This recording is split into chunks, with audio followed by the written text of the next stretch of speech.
সাৰথী শান্তিনিবাসৰ ভূমিদাতা শংকৰ শৰ্মাক কৃতজ্ঞতা জ্ঞাপন। ৰাজ্যৰ গৰাকীবিহীন লোকসকলৰ সাৰথী হিচাপে থিয় হোৱা সাৰথী শান্তিনিবাসলৈ ভূমিদান কৰি মানৱতাৰ পৰিচয় দাঙি ধৰা ৰঙিয়াৰ নিকটৱৰ্তী পিতাম্বৰ হাটবজালি গাঁৱৰ শংকৰ শৰ্মাক আনুষ্ঠানিকভাৱে কৃতজ্ঞতা জ্ঞাপন কৰে সাৰথী শান্তিনিবাসৰ বিষয়ববীয়াসকলে। লগতে সাৰথী শান্তিনিবাসৰ কাম কাজত বিশেষভাৱে সহায়ৰ হাত আগবঢ়োৱা ৰঙিয়া নগৰৰ 1 নম্বৰ ৱাৰ্ডৰ অমৰেন্দ্ৰ লহকৰ আৰু 3 নম্বৰ ৱাৰ্ডৰ ছৈয়দ মইদুল ইছলামকো কৃতজ্ঞতা জ্ঞাপন কৰে ট্ৰাষ্টটোৱে।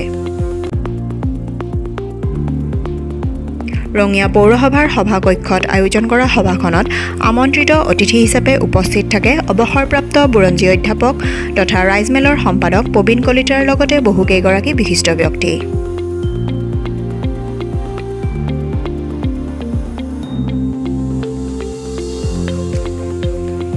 সাৰথী শান্তিনিবাসৰ সঞ্চালক বিপুল কলিতাই আগধৰা অনুষ্ঠানটোত উপস্থিত থকা ব্যক্তিসকলে ট্ৰাষ্টটোৰ ভৱিষ্যত উজ্জ্বল কামনা কৰি বহুমূলীয়া ভাষণ ৰাখে। ৰঙিয়া পৌৰসভাৰ সভাকক্ষত সাৰথী শান্তিনিবাসে আয়োজন কৰা সভাখনত বিশিষ্ট সাংবাদিক তাপস সমাদ্দাৰ, মহেন্দ্ৰ কলিতাকে ধৰি বহুকেইগৰাকী সংবাদদাতা, ৰঙিয়া অঞ্চলৰ বহুকেইগৰাকী বিশিষ্ট ব্যক্তিৰ লগতে সাৰথী শান্তিনিবাসৰ বিষয়ববীয়া আৰু সদস্যসকল উপস্থিত থাকে।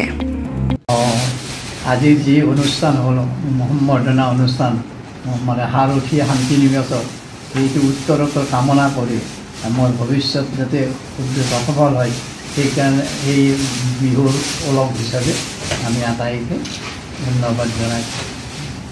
প্ৰথমতে মই শান্তি সাৰথী নিকেতনৰ পৰা আমাৰ শংকৰ শৰ্মা আৰু মৌৰপতি অমৰেন্দ্ৰ লহকৰক ধন্যবাদ জ্ঞাপন কৰিছোঁ আৰু বিষয়ববীয়াসকলক ধন্যবাদ জ্ঞাপন কৰিছোঁ এইকাৰণেই যে আমাৰ শংকৰ শৰ্মাই এই শান্তি সাৰথীৰ কাৰণে যি মাটি দান দিলে তাৰ কাৰণে ৰঙিয়াত এটা ইতিহাস ৰচনা হ'ল আৰু আমাৰ অসহায় লোকসকলৰ কাৰণে এটা শান্তি শিবিৰ হ'ব আৰু শান্তিৰ শিবিৰে আমাৰ বুৰঞ্জী ৰচনা কৰিব। মই সকলোকে ধন্যবাদ দিওঁ। ৰঙিয়াৰ পৰা দিনেশ আগৰৱালাৰ ৰিপৰ্ট, দ্য নিউজিলেণ্ডছ।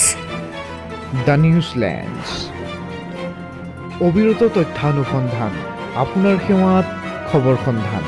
The New Zealand.